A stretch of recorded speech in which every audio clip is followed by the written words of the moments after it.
চার দেশের ৫ লাখের বেশি অভিবাসীর বৈধতা বাতিল করতে যাচ্ছে যুক্তরাষ্ট্র। মার্কিন যুক্তরাষ্ট্রে বসবাসরত ৫,৩০,০০০ অভিবাসীর অস্থায়ী আইনি মর্যাদা বাতিল করতে যাচ্ছে ট্রাম্প প্রশাসন।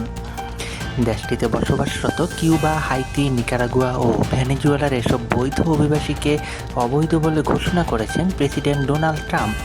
স্থানীয় শুক্রবার ২১শে মার্চ মার্কিন ফেডারেল রেজিস্টারে প্রকাশিত এক বিজ্ঞপ্তিতে জানানো হয়েছে বলে জানিয়েছে বার্তা সংস্থা রয়টার্স ও বিবিসি।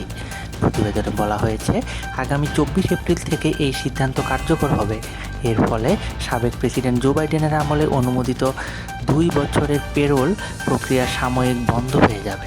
স্থানীয় স্পন্সর থাকা সাপেক্ষে ওই কর্মসূচির আওতায় এসব অভিবাসী যুক্তরাষ্ট্রে প্রবেশের অনুমতি পেয়েছিলেন। রিপাবলিকান পার্টি থেকে নির্বাচিত ট্রাম্প অভিবাসন নীতিতে কঠোর অবস্থান গ্রহণ করেছেন। তিনি দায়িত্ব নেওয়ার পর থেকেই যুক্তরাষ্ট্রে বসবাসরত অবৈধ অভিবাসীদের রেকর্ড সংখ্যক নির্বাসনে পাঠানোর পদক্ষেপ নিয়েছেন। তার দাবি, ডেমোক্রেট পার্টি থেকে নির্বাচিত সাবেক প্রেসিডেন্ট জো বাইডেনের চালু করা এসব প্যারোল কর্মসূচি যুক্তরাষ্ট্রের ফেডারেল আইন লঙ্ঘন করেছে। এজন্য তিনি ২০ জানুয়ারির এক নির্বাহী আদেশের মাধ্যমে এসব কর্মসূচি বাতিলের নির্দেশ দেন।